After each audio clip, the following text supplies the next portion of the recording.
ലേക്കും നമസ്കാരം. എല്ലാവർക്കും സുഖം തന്നെയല്ലേ? പിന്നെ ഞാൻ ഇന്ന് വന്നിരിക്കുന്നത് നമ്മുടെ തൊഴിലാളികളുടെ പ്രശ്നങ്ങൾ പറയാനാണ്. അവരുടെ സാമ്പത്തികമായി ശാരീരികമായി അവർക്ക് ഇനി ഭാവിയിൽ വരാൻ പോകുന്ന ഓരോരോ വ്യക്തിയുടെ സാമ്പത്തികവും ശാരീരികവുമായ വിഷമങ്ങൾ പറയാനാണ് ഞാൻ ഈ വീഡിയോയിൽ വന്നിരിക്കുന്നത്. ഇരുന്ന് ഞാൻ നിങ്ങളോട് വീഡിയോ ചെയ്തു. അതുപോലും തൊഴിലാളികളുടെ ചോരയും നീരുമാണ്. ഇപ്പോൾ ഒരുപാട് ആൾക്കാർ ജോലിയില്ലാതെ വിഷമിക്കും.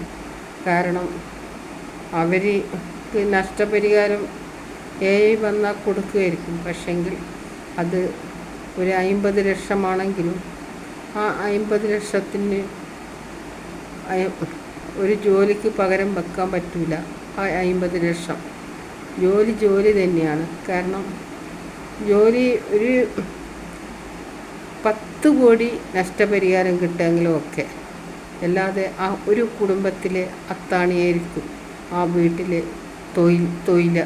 തൊഴിലെടുക്കാൻ പോകുന്ന ആൾ. ആ വീട്ടിലെ കുടുംബം ഒട്ടാകെ നശിക്കും. അപ്പോൾ ഈ കൊറോണ വന്നതിന് പോലെയായിരിക്കും ജോലിയിൽ വന്നിട്ട്. പക്ഷേ ജോലിയിൽ പ്രവേശിക്കാൻ ആരും ഇടവരുത്തരുത്. കാരണം ഒരുപാട് നമ്മുടെ തൊഴിലാളികൾ, നമ്മുടെ നാട്ടിലുള്ള ഒരുപാട് തൊഴിലാളികൾ അതിൽ നിന്ന് ഒരുപാട് ജീവിതം വരെ അവരുടെ നഷ്ടപ്പെടാനുള്ള അവസ്ഥയിലാണ് എത്താൻ പോകുന്നത്. കാരണം അധ്വാനിച്ചിട്ട് നമ്മൾ ഭക്ഷണം കഴിക്കുന്നു, അധ്വാനിക്കാതെ മെഷീൻ വർക്ക് ചെയ്ത് ഭക്ഷണം കഴിക്കുന്നതായിട്ട് വ്യത്യാസം. മെയിനായിട്ട് എയർപോർട്ടിലുള്ള ഒരുപാട് ആൾക്കാർ ജോലി പോകുമെന്നാണ് പറയുന്നത് കേൾക്കുന്നത്. എല്ലാം എനിക്ക് പറയാനുള്ളത് വന്നിട്ട് പക്ഷെങ്കിൽ ജോലിയിൽ പ്രവേശിക്കാൻ പാടില്ല. ഒരുപാട് എന്നെപ്പോലെയുള്ള ഒരുപാട് ആൾക്കാരുണ്ട്. അവരുടെ ജീവിതം ഉപജീവനമാർഗം അതൊക്കെ ഒരുപാട് വിഷമത്തിൽ ആകും. അത് നമുക്ക് നമ്മുടെ ഈ ലോകത്ത് സഹിക്കാൻ പറ്റാത്തതാണ്. ഓരോരോ വ്യക്തിക്ക് തുല്യമാണ്. കാരണം എല്ലാ കുടുംബങ്ങളും ഒരേ രീതിയാണ്. എനിക്ക് പറയാനുള്ളത്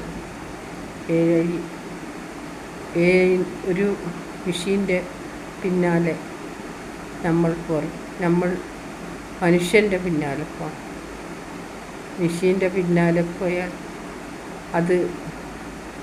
അതിൽ തൊഴിലാളികളാണ് നമുക്ക് ഏറ്റവും വേണ്ടത്. തൊഴിലാളികളില്ലാതെ മെഷീൻ്റെ പുറകെ പോയിട്ട് കാര്യമില്ല.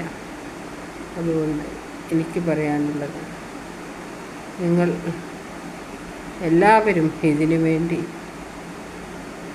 ചിന്തിച്ച് പ്രവർത്തിക്കും. Okay, hi.